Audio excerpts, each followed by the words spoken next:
Assalamualaikum warahmatullahi wabarakatuh. Alhamdulillahirabbil alamin wa bihi nasta'in ala umuri dunya waddin wa ala alihi washabbihi ajmain, amma ba'du. Pemirsa yang dimuliakan oleh Allah Subhanahu wa taala, saya akan menjelaskan kaitan dengan materi-materi kajian di Gedung Dakwah Majelis Ulama Indonesia Kota Depok, bahwa setiap hari Senin itu ada kajian ya. Yang pertama, Senin pertama adalah kajian tentang masalah tafsir. Yang kedua, Senin kedua kajian dengan hadis, dan yang Senin ketiga kajian dengan tauhid. Senin keempat kajian tentang fikih. Ya, kemudian mungkin di antara pemirsa ada yang masih belum begitu jelas apa tafsir itu, kenapa dikaji ya ilmu tafsir ini. Perlu saya jelaskan bahwa kita mengkaji tafsir Al-Quran ya dengan menggunakan tafsir yang namanya Tafsir Al-Kautsar, Mukhtasar min Tafsir, Sofadit Tafasir, susunan ya saya sendiri. Yang pertama, kita perlu mengkaji ya tafsir Al-Quran ini karena tidak kurang ya dari 4 ayat dalam Al-Quran bahwa kita umat Islam ini diminta oleh Allah Subhanahu wa taala, diperintahkan oleh Allah Subhanahu wa taala supaya mampu memahami isi kandungan Al-Quran. Atau istilah lain, kita mampu tadabbur Al-Quran, merenungi, memahami isi kandungan Al-Quran. Dalam Al-Quran tidak kurang 4 ayat. Yang pertama dalam surah Yusuf ayat 2. Allah berfirman, A'udzubillahi minasyaitonirrajim, Bismillahirrahmanirrahim. Inna anzalnahu Qur'anan Arabiyyan la'allakum ta'qilun. Artinya, sungguh kami telah menurunkan Al-Quran dalam bahasa Arab, la'allakum ta'qilun, supaya kalian memahami isi kandungan. Jadi ayat ini jelas Allah Subhanahu wa taala menurunkan Al-Quran, dan Al-Quran ini tidak hanya sekedar dibaca, akan tapi la'allakum ta'qilun, supaya kalian paham ya isi kandungan Al-Quran. Yang kedua, dalam Al-Quran surah An-Nisa ayat 82, Allah berfirman, afala yatadabbaruna al-Quran walau kana min indi ghairillahi lawajadu fihi ikhtilafan katsira. Artinya, mengapa mereka tidak mau menghayati, mentadaburi, mengkaji ayat-ayat Al-Quran, memahami isi kandungan Al-Quran. Seandainya Al-Quran ini sumbernya bukan dari Allah, niscaya mereka akan menemukan di dalamnya pertentangan yang banyak. Karena bersumber dari Allah yang Maha Esa, maka tidak ada pertentangan itu. Kalaupun misalnya ada kesan ayat ini dengan ayat yang satunya ta'arud bahasa Arabnya, atau kontradiktif misalnya, akan tapi setelah dikaji tidak ada pertentangan itu. Dan sebagai informasi bahwa ketika saya dibukukan dulu ya tahun 2008 sebagai doktor di bidang tafsir hadis, saya telah membuat disertasi yang judulnya Upaya Klarifikasi Ayat-ayat Al-Quran yang Terkesan Kontradiktif, Kajian Terhadap Tafsir Mafatihul Ghaib karya Imam Ar-Razi, yang kurang lebih ada 16 jilid. Itu kita kaji sebagai acuan utama ya. Sementara tafsir-tafsir yang pendukung kurang lebih 100 tafsir untuk membahas sebuah disertasi yang saya sebutkan tadi. Jadi intinya tidak ada dalam Al-Quran satu ya pasangan ayat pun yang bertentangan itu. Yang jelas Allah minta supaya tadabbur, menghayati, memahami isi kandungannya. Dalam surah An-Nisa ayat 82 tadi. Yang ketiga, dalam Al-Quran surah Shad ayat 29, Allah berfirman, kitabun anzalnahu ilaika mubarakul liyadabbaru ayatihi waliyatazakkar ulul albab. Yang artinya kitab suci Al-Quran yang telah kami turunkan kepadamu ya Muhammad sallallahu alaihi wasallam yang penuh dengan keberkahan. Liyadabbaru ayatihi, supaya mereka umat Islam ini mau mentadaburi, menghayati, memahami ayat-ayatnya. Waliyatadzakkaru ulul albab, dan supaya diambil pelajaran oleh orang-orang yang berakal. Jadi ayat ini menjelaskan kepada kita bahwa ayat Quran ini bukan hanya sekedar kita baca atau hafal, tapi supaya ditadaburi, dihayati, dipahami. Dan yang ketiga, yang keempat, ada dalam Al-Quran surah Muhammad ayat 24. Allah berfirman, afala yatadabbarunal Qur'ana am ala qulubin aqfaluha. Mengapa mereka umat Islam tidak mau menghayati, memahami isi kandungan Al-Quran? Apakah hati mereka ini sudah terkunci? Ini jelas ayat 24 surat Muhammad ini walaupun pendek tapi sangat dalam, bahwa orang yang tidak ada gairah untuk mengkaji, menghayati, memahami isi kandungan Al-Quran, seolah-olah dia hatinya sudah terkunci dari rahmat Allah Subhanahu wa taala. Na'udzubillah min dzalik. Nah, bagaimana supaya kita mampu mentadaburi ayat-ayat Al-Quran? Jelas ilmu yang dikaji tentunya adalah ilmu tafsir Al-Quran. Karena satu-satunya ilmu yang menjelaskan isi kandungan Al-Quran dengan mendalam adalah namanya ilmu tafsir Al-Quran. Maka oleh karena itu kita kaji ya tafsir Al-Quran. Dan itu hukumnya wajib. Berdosalah umat Islam yang tidak mau mengkaji tafsir Al-Quran, karena perintah Allah dalam ayat-ayat tadi sudah begitu jelas. Quran diturunkan bukan hanya untuk dibaca dan dihafal ya, akan tapi tentunya harus dipahami untuk bisa diamalkan. Mana mungkin kita bisa mengamalkan isi kandungan Al-Quran kalau kita sendiri enggak paham isi kandungan ayat Al-Qurannya tadi. Maka di Majelis Ulama Indonesia Kota Depok, setiap Senin yang pertama kita utamakan adalah yang pertama kajian tafsir. Nah, kemudian mungkin ada pertanyaan, kitab tafsir apa yang digunakannya? Yang digunakannya adalah kitab tafsir Al-Kautsar. Al-Kautsar ini juga punya arti adalah Al-Khairul Katsir, kebanyakan yang baik, kebaikan yang banyak. Al-Khairul Katsir, kebaikan yang banyak, karena insya Allah di dalam kitab ini akan membawa atau mendapatkan kebaikan-kebaikan, kemaslahatan dunia dan akhirat. Insya Allah. Nah, ini ditulis oleh saya sendiri sebagai ikhtisar dari kitab Sofwatut Tafasir yang dikarang oleh Syekh Muhammad Ali As-Sobuni dari Mekah, dan sekarang alhamdulillah sudah dapat 3 juz ya, kitab yang saya tulis ini. Jadi kalau Al-Quran 30 juz, setiap 1 juznya kita ringkas, berarti insya Allah akan menjadi 30 ya kitab ini. Insya Allah, mohon doanya dari pemirsa semuanya. Jadi kesimpulannya, belajar tafsir ini sangat penting dan hukumnya wajib bagi umat Islam.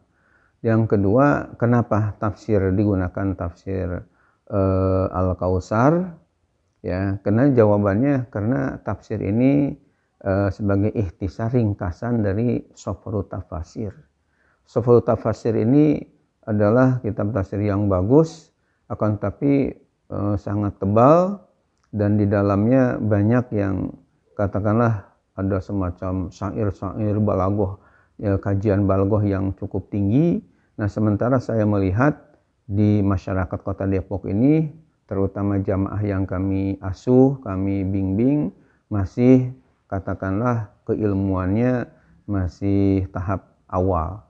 Sehingga oleh karena itu kami perlu ikhtisar ringkas yang jawahirnya, yang mutiaranya dari tafsir Sofwatut Tafasir tersebut menjadi tafsir Al-Kautsar, sehingga mudah untuk dicerna, dipahami oleh masyarakat umat Islam yang masih tahap-tahap awal dalam belajar tafsirnya. Itu alasan kenapa menggunakan tafsir Al-Kautsar ini. Dan mungkin bisa dikatakan ada bedanya atau kelebihannya dari tafsir yang lain, dari tafsir Al-Kautsar yang kami ikhtisar dari tafsir Sofa Tafsir tersebut, yakni pembahasannya agak terperinci, ada istilahnya keutamaan fadilah ya dari surah yang akan ditafsirkan dibahas, kemudian juga kait dengan lughah kebahasaannya, kemudian juga ada asbabun nuzul, sebab-sebab turunnya dibahas, ditambah lagi dengan baina yadai surah, kandungannya menjelaskan apa, ditambah dengan tafsir, bahkan di ujungnya biasanya disebut juga al-fawaid, yakni faedah-faedah yang terkandung dalam tafsir Al-Quran yang dibahas tadi apa saja, itu ada urian dengan rinci, yang tentunya keterangan semacam ini tidak ditemukan di banyak tafsir yang lain ya. Alhamdulillah saya lebih 30 judul kitab tafsir bahasa Arab, selain ada yang bahasa Inggris, Prancis, bahasa Urdu, selain Indonesia, Jawa dan Sunda. Tapi saya melihat dari tafsir-tafsir yang ada ya, tafsir Safarut Tafasir yang saya ringkas dengan Al-Kautsar ini untuk tahap pemula saya melihat pas, artinya untuk supaya mudah dipahaminya, insya Allah tafsir ini menjadi lebih pas dibandingkan dengan tafsir-tafsir yang lain. Itu alasannya kenapa tafsir Al-Kautsar digunakan sebagai acuan materi pembahasan di dalam kajian di Majelis Ulama hari Senin pertama. Kemudian kita beralih kepada menjelaskan materi kajian hari Senin yang kedua, yakni hadis. Ya, hadis-hadis Nabi kita Muhammad Shallallahu Alaihi Wasallam. Nah, kenapa misalnya dikaji ini hadis? Saya jelaskan di sini bahwa kita umat Islam ini perlu untuk mengkaji hadis-hadis dari Nabi kita Muhammad Shallallahu Alaihi Wasallam. Kenapa kita perlu? Karena Allah Subhanahu wa taala kan dalam surah Al-Ahzab ayat 21 telah berfirman, A'udzubillahi minasyaitonirrajim, bismillahirrahmanirrahim. Laqad kana lakum fi Rasulillahi uswatun hasanah, al-ayat. Artinya sungguh telah ada bagi kalian pada diri Rasulullah sebagai suri tauladan yang baik. Nah, jadi bagaimana kita akan menteladani akhlak-akhlak Rasulullah SAW dan yang lainnya kalau kita enggak mengkaji hadis-hadisnya? Karena kan akhlak-akhlak Rasulullah dan katakanlah syariat yang dibawa oleh beliau ada di dalam hadis-hadisnya. Nah, jadi untuk mengetahui dengan baik ya kita perlu mengkaji hadis-hadis beliau. Ditambah lagi dalam Al-Quran surah Al-Hasyr ayat 7 Allah berfirman, wa ma ataakumur rasul fakhudhuhu wa ma nahakum anhu fantahu. Apa yang didatangkan oleh Rasul kepada kalian, ambil, ikuti. Dan apa yang dilarang oleh Rasul kepada kalian, hentikan, hindari. Nah, untuk supaya kita tahu mana yang diperintahkan oleh Rasulullah dan mana yang harus dihindari, dilarang oleh Rasul. Nah, ada dalam kajian hadis-hadis Nabi kita Muhammad Sallallahu Alaihi Wasallam. Selain ada ayat, misalnya An-Nisa ayat 59, ya ayyuhalladzina amanu atiiullah wa atiiur rasul. Wahai orang yang beriman, taatilah Allah dan taatilah Rasul. Nah, untuk mentaati Rasul itu bagaimana supaya kita bisanya mentaati Rasulullah dengan baik? Ya, dengan mengkaji hadis-hadis dari beliau. Ya. Di dalam hadis Nabi sendiri, riwayat Imam Bukhari dikatakan, kullu ummati yadkhulunal jannah illa man aba. Setiap umatku akan masuk surga kecuali yang enggak mau. Ketika Rasulullah mengatakan ilaman aba, rupanya para sahabat yang di depan beliau bertanya, qalu wa man ya'ba ya Rasulullah. Mereka para sahabat bertanya, siapa yang enggak mau masuk surga ya Rasul? Kayaknya bodoh banget ya, karena di akhirat itu kan tempat manusia itu ada dua aja, yakni surga dan neraka. Dalam Al-Quran surah Asy-Syura ayat 7 Allah berfirman, fariqum fil jannati wa fariqum fis sa'ir. Jadi satu kelompok manusia itu akan menjadi ahli surga dan satu kelompok lagi akan menjadi penghuni api neraka yang amat panasnya. Berarti kan kalau orang tidak mau masuk surga, berarti logikanya mau masuk neraka. Kan alangkah bodohnya, luar biasa. Maka para sahabat ketika mendengar Rasulullah menyatakan bahwa semua umatku akan masuk surga kecuali yang enggak mau, para sahabat kaget. Siapa? Dia bertanya, "Waman ya ya Rasulullah, siapa yang enggak mau wahai Rasul?" Oleh Rasulullah dijawab, "Man ata'ani dakhala jannata wa man asani faqad aba." Ini hadis sahih dari Imam Bukhari. Bahkan karena bagusnya hadis ini, saya kutip di dalam buku hadis saya yang saya sudah tulis dalam bahasa Arab yang judulnya Al-Jawahir fil Hadis Al-Bashir An-Nazir, 40 hadis sahih-sahih. Ya, karena bagus sekali hadis ini. Di mana Rasulullah menjawab, "Man ata'ani dakhalal jannah wa man asani faqad aba." Barang siapa yang taat kepadaku, berarti dia ya mau masuk surga. Dan barang siapa yang durhaka kepadaku, maksiat, yakni tidak nurut, membangkang kepadaku, kata Nabi, faqad aba, maka sungguh ia telah tidak mau masuk surga. Artinya mau masuk neraka dia. Nah, bagaimana kita tahu bahwa ini adalah amaliyah yang kata ikut mentaati Rasul dan amaliyah perbuatan yang dilarang oleh Rasul? Nah, tentu kita bisa tahu secara rinci, secara detail, baik itu adalah dengan mengkaji hadis-hadis Nabi kita Muhammad Shallallahu Alaihi Wasallam. Ya, dan saya katakan tentu Rasulullah ketika kita mengkaji hadis-hadisnya sangat gembira, sangat senang Rasul kepada umatnya yang mau mengkaji hadis-hadisnya. Kalau saya ilustrasikan seperti misalnya kita membuat, katakanlah menulis sebuah tulisan, membuat buku lah gitu. Kemudian buku kita misalnya di dalamnya ada nasihat-nasihat yang kita kemukakan, kemudian buku kita diterbitkan terus dibaca oleh orang-orang, ya, kemudian isinya diamalkan. Itu tentu kita sebagai penulis merasa senang, merasa gembira karena tulisan kita yang ada dalam buku tadi dibaca, bahkan diamalkan isi. Nah, tentu Rasulullah SAW juga kalau hadis-hadisnya kita baca, kita kaji dengan baik, tentu merasa gembira. Sebaliknya kalau kita misalnya punya tulisan berupa buku misalnya, tapi setelah diterbitkan nggak ada yang minat, kemudian tidak ada yang baca, ini tentunya kita merasa ya kecewa atau merasa enggak enak begitu, bahwa tulisan kita ternyata enggak manfaat, ya, enggak berguna, masyarakat enggak pada baca.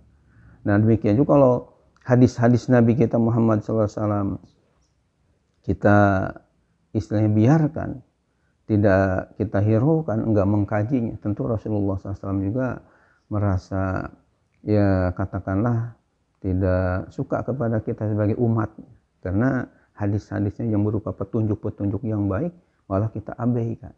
Itu makanya kita kaji Senin yang kedua itu adalah hadis Nabi kita Muhammad Shallallahu Alaihi Wasallam. Kemudian apa kitab yang digunakan kajian hadisnya? Ini untuk sekarang ini Mukhtarul Ahadits An-Nabawiyah. Sebenarnya sebelum kitab hadis Mukhtarul Ahadits An-Nabawiyah ini adalah kitab saya yang judulnya Al-Jawahir fil Hadis Al-Bashir An-Nazir, ya. Tapi karena sudah hatam, sudah tamat, ya, 40 hadis sahih itu, maka akhirnya kita ganti dengan kitab Mukhtarul Ahadits An-Nabawiyah. Mungkin ada pertanyaannya, kenapa penggantinya kitab hadis Mukhtarul Ahadits An-Nabawiyah karya Sayyid Ahmad Al-Hashimi, seorang ulama dari Mesir? Ya, karena dari judulnya aja Mukhtar itu artinya pilihan, Al-Hadits An-Nabawiyah hadis-hadis Nabi. Jadi hadis-hadis Nabi pilihan. Karena merupakan di dalamnya merupakan hadis-hadis yang terpilih, ya, yang tentunya banyak sekali mutiara-mutiara hikmah yang disabdakan oleh Nabi kita Muhammad SAW, juga amaliyah-amaliyah beliau yang sangat terpuji, yang sangat penting untuk kita ikuti, maka digunakanlah kitab hadis namanya Mukhtarul Ahadits An-Nabawiyah. Kalau diterjemahkan secara letternya, yakni merupakan hadis-hadis Nabi pilihan yang sangat bagus-bagus isinya, yang sangat mantap-mantap dalam kaitan dengan akhlakul karimah.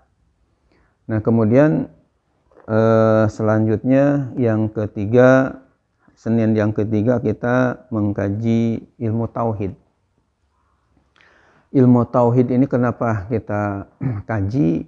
Karena sepakat ulama bahwa ilmu tauhid ini fardu ain, ya. Ilmu tauhid ini fardu ain, yakni wajib kepada setiap umat Islam yang sudah akil baligh itu wajib mengkaji.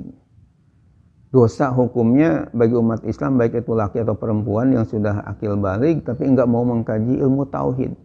Karena ilmu tauhid ini adalah ilmu yang betul-betul supaya akidah Islam kita, keimanan kita ini betul-betul mantap. Ya, apalagi zaman sekarang banyak sekali istilahnya aliran-aliran yang sesat menyesatkan. Tentu kajian ilmu tauhid ini sangat penting supaya kita betul-betul dalam koridor kaitan dengan akidah ahlus sunnah wal jamaah yang akan menjadi tentunya insya Allah kita selamat karena akidahnya akidah ahlus sunnah wal jamaah. Kemudian kenapa kitabnya digunakan Al-Jawahirul Kalamiyah fi idahil aqidatil islamiyah? Kalau diterjemahkan ke dalam bahasa Indonesia, Al-Jawahirul Kalamiyah ini merupakan mutiara-mutiara ilmu kalam, ilmu tauhid fi idahil aqidatil islamiyah, dalam menjelaskan akidah umat Islam. Jadi akidah umat Islam ini jangan sampai terombang-ambing, apalagi sampai melenceng, murtad dan sebagainya.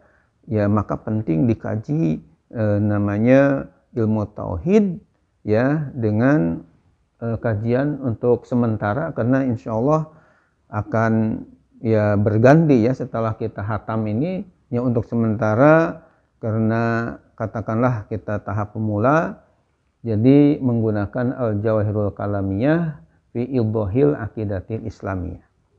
Ya, ini kitabnya masih bisa dikatakan tipis dan masih Arabnya juga masih gondrong, ya, belum istilahnya gundul, ya, karena tahap pemula. Insya Allah setelah tamat ya kitab ini akan kita lanjutkan ke ilmu-ilmu tauhid yang lebih luas dan lebih dalam pembahasannya. Itu jadi alasannya kenapa dikaji ilmu tauhid, karena ilmu ini fardu ain yang tidak boleh tidak kita harus belajar. Dosa hukumnya kalau umat Islam tidak mau belajar ilmu tauhid, itu sepakat ulama. Yang kedua, kenapa digunakan Al-Jawahirul Kalamiyah fi idahil aqidatil islamiyah, karya Syekh Thohir bin Muhammad bin Soleh Al-Jazairi, karena kitab ini bisa dikatakan kitab yang masih dasar, masih katakanlah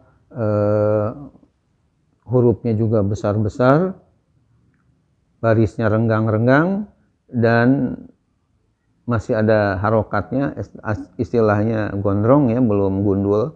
Karena memang kami sengaja kitab ini karena yang pengikut katakanlah jamaah yang kami asuh ini masih tahap pemula, terutama banyak dari ibu-ibu ya, bapak-bapak yang usianya sudah lanjut ya, sehingga tentunya tidak terlalu tinggi-tinggi kitab yang digunakan, dan masih ada harokatnya sehingga tidak terlalu berat bagi mereka yang masih tahap pemula tersebut.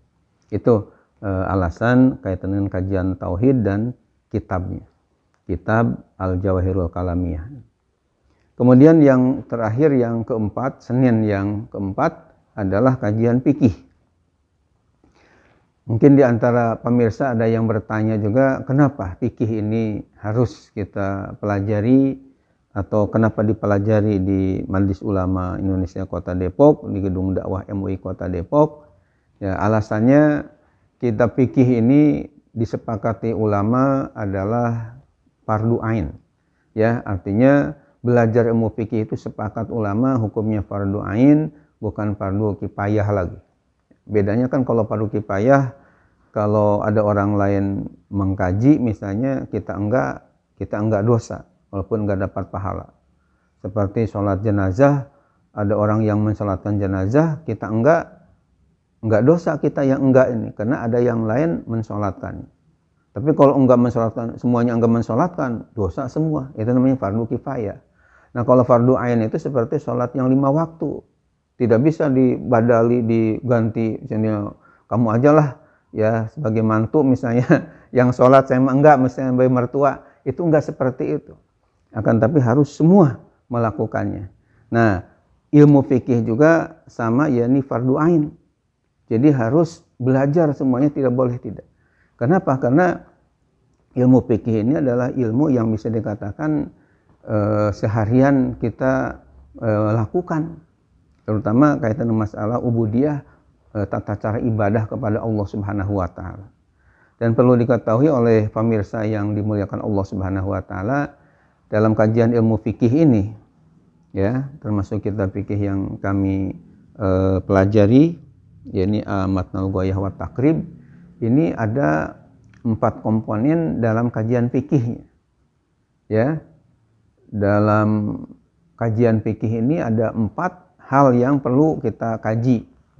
Ya, karena ada juga sindiran bahwa katanya majlis ta'lim termasuk di Depok ini ya, kajiannya hanya sampai bab toharoh atau sholat saja, habis itu ya selesai dari awal lagi, kemudian sampai masalah bersuci, kemudian masalah sholat, kembali lagi. Padahal masih ada kajian-kajian fikih yang tentunya lanjutannya berikutnya. Nah kami di MUI Kota Depok ini mengkaji fikih ingin secara komprehensif, ya menyeluruh, tidak parsial, tidak hanya bagian-bagian tertentu saja. Di dalam ilmu fikih ini ada 4 komponen yang harus umat Islam mempelajari dengan baik. 4 komponen itu yang pertama adalah rub'ul ibadat, yakni berkaitan dengan masalah ibadah.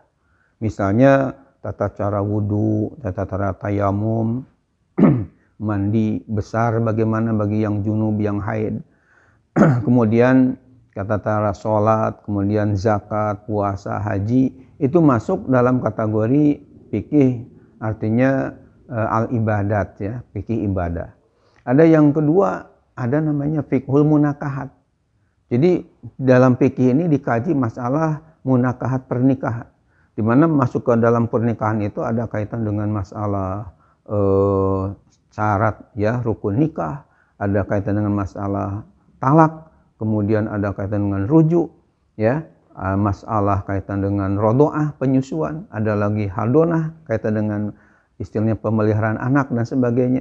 Itu ada dalam kajian rub'ul munakahat ya, yang bagian kedua. Nah yang bagian ketiga di dalam kitab fikih ini juga ya dikaji, namanya rub'ul muamalat. Rub'ul muamalat itu yakni berkaitan dengan muamalah kita sebagai hamba-hamba Allah. Misalnya kaitan dengan tata cara jual beli dalam Islam, gade menggade dalam Islam, sewa menyewa dalam Islam, itu bagaimana? Ini ada di fikih, namanya rub'ul muamalat ya. Dan yang keempatnya adalah kaitan dengan rub'ul jinayat. Kalau rub'ul jinayat ini dalam kajian fikih yang berkaitan dengan kriminal. Misalnya kalau orang membunuh orang lain, kisosnya bagaimana. Kalau orang mencuri, harus bagaimana hukumnya dalam Islam. Kalau orang misalnya berbuat zina, ini hukumnya dalam Islam bagaimana. Kalau orang meminum minuman keras, ya, khamr bahasa Arabnya, yang di Indonesia banyak sekali mereknya, ada whisky, brandy, konyak, vodka, Jennifer, ya, ada ram, ada topi miring, macam-macam lah yang saya hanya tahu namanya. Itu ternyata dalam Islam dikaji, ya, dalam kitab fikih dikaji bagaimana hukumannya bagi orang yang minum minuman keras tadi. Nah itu nanti dalam hukumnya namanya, dalam fikih namanya rub'ul jinayat. Jadi ada rub'ul ibadat, ada rub'ul munakahat, ada rub'ul muamalat, ada rub'ul jinayat. Nah sementara di majlis taklim yang lain, khususnya di Kota Depok ini, terutama yang ngajarnya ibu-ibu, mohon maaf, ini kadang-kadang hanya sebagian aja, yakni rub'ul ibadat aja. Bahkan rub'ul ibadat juga hanya sebatas ya bersuci dengan sholat. Enggak dikaji masalah zakat, tidak dikaji masalah puasa, dan tidak dikaji masalah haji, dan seterusnya. tapi baru sebagian kecil. Nah, kami di Majelis Ulama Indonesia Kota Depok di setiap hari Senin yang keempat ini mengkaji kitab fikih dengan tentunya kajian yang menyeluruh tadi, ya. Dan alhamdulillah selain saya mengkaji kitab-kitab fikih di pesantren, tidak kurang 10 tahun ya saya belajar kajian fikih dan ilmu yang lain di pesantren, juga 7 tahun lamanya saya di PT IKI Jakarta, S1 saya di Fakultas Syariah. Jadi hukum-hukum Islam, ingin ilmu ini kita istilahnya curahkan di Gedung Dakwah MUI Kota Depok, khususnya setiap hari Senin yang keempat ini. Dan perlu diketahui oleh pemirsa bahwa baik itu kajian tafsir hari Senin pertama, kemudian hadis hari Senin kedua, kajian tauhid hari Senin ketiga, dan fikih hari Senin keempat, kurang lebih lebih dari 10 tahun yang lalu itu narasumbernya ya sementara ini saya sendiri ya, yang memberikan istilahnya kajian-kajian.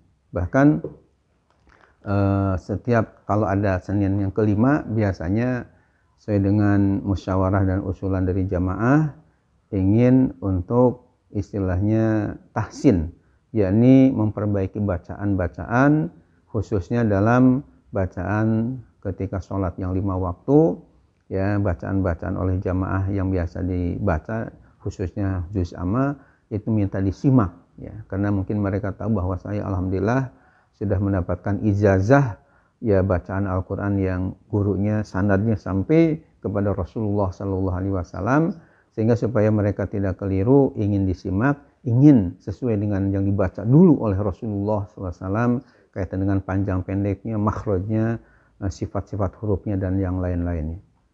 Nah, kemudian mengenai masalah bukunya atau kitabnya fikih, kitab apa? Ini ya sementara sekarang ini adalah Matnul Ghoyah wa Takrib. Sebenarnya sebelum Matnul Ghoyah wa Takrib pernah juga dikaji buku saya yang judulnya Al-Muyassar fi Ilmil Fiqh, ya. Artinya kitab fikih yang mudah. Saya tulis pakai bahasa Arab, tapi karena sudah hatam, sudah tamat, sehingga kita ganti dengan Matnul Ghoyah wa Takrib yang dikarang oleh Imam Al-Qadhi Abu Syuja Ahmad bin Al-Husain Al-Asfahani. Nah, kenapa digunakan kitab takrib ini, bukan kitab-kitab yang lain? Sementara sebenarnya di perpustakaan pribadi saya ini tidak kurang 25 judul ya, kitab-kitab fikih itu. Ada yang namanya kitab fikih namanya Kifayatul Akhyar, ada Fathul Mu'in, ada kitab fikih Fathul Qorib, ada kitab fikih namanya Mughnil Muhtaj, Tuhfatul Muhtaj, Nihayatul Muhtaj, Majmu' Syarah Muhazzab. Bahkan ada kitab karya Imam Syafi'i, ya.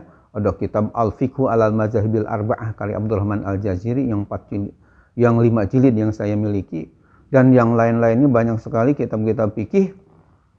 Tapi kita gunakan kitab Matnul Ghoyah wa Takrib ini karena alasannya adalah kitab ini bisa dikatakan kitab yang mudah untuk dipahami, masih ya berharokat, ada barisnya, ditambah antara baris ke baris juga longgar kitabnya, sehingga untuk mengisi terjemahnya itu menjadi mudah, ada tempat.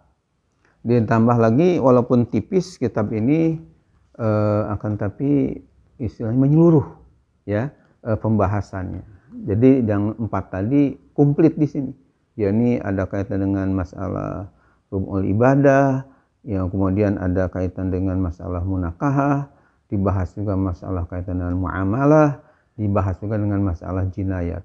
Jadi oleh karena itu, karena yang pertama kitabnya mudah dipahami, masih sederhana tapi komplit, tapi menyeluruh, yang kita gunakanlah kitab ini.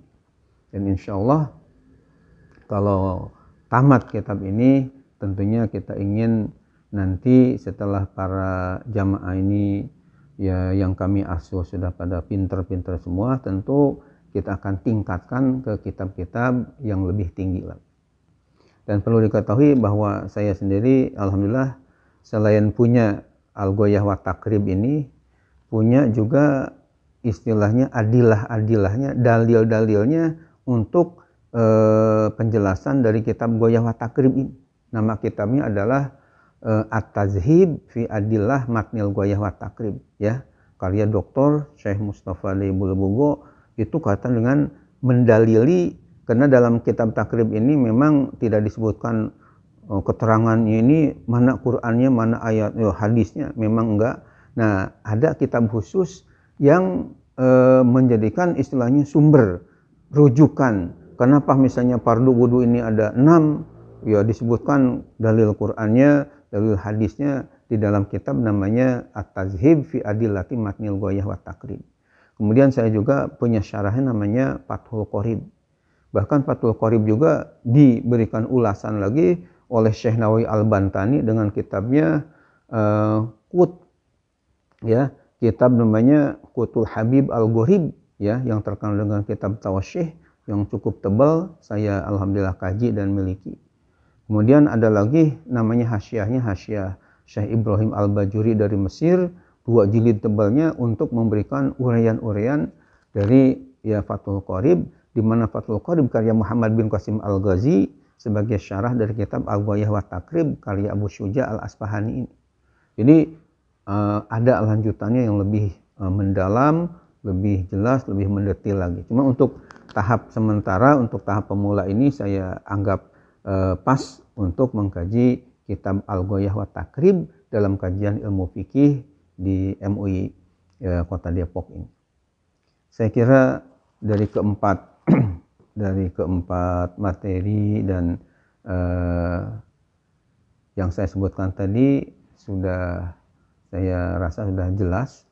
Jadi kesimpulannya bahwa, ya, sebagai kesimpulannya bahwa setiap hari Senin di MUI Kota Depok ada kajian yang sangat berharga, yang sangat penting bagi umat Islam.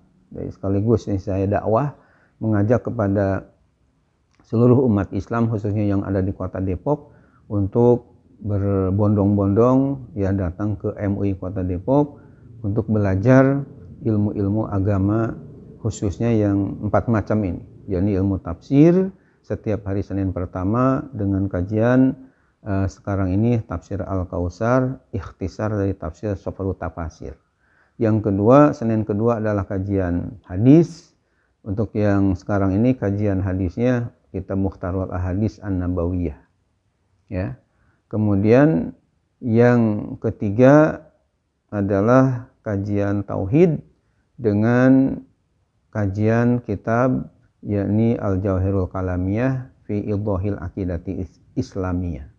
Kemudian yang keempat, Senin yang keempat kajian fikih yang dikaji sekarang ini kitabnya Matnul Ghoyah wa Takrib yang dikarang oleh Imam Abu Syuja Al-Asfahani. Di mana keempat-empat ini sangat penting bagi kita umat Islam, dan tadi dijelaskan juga alasan-alasan kenapa kitab ini yang menjadikan rujukan, yang menjadikan acuan dalam kajian di Gedung Dakwah MUI Kota Depok ini.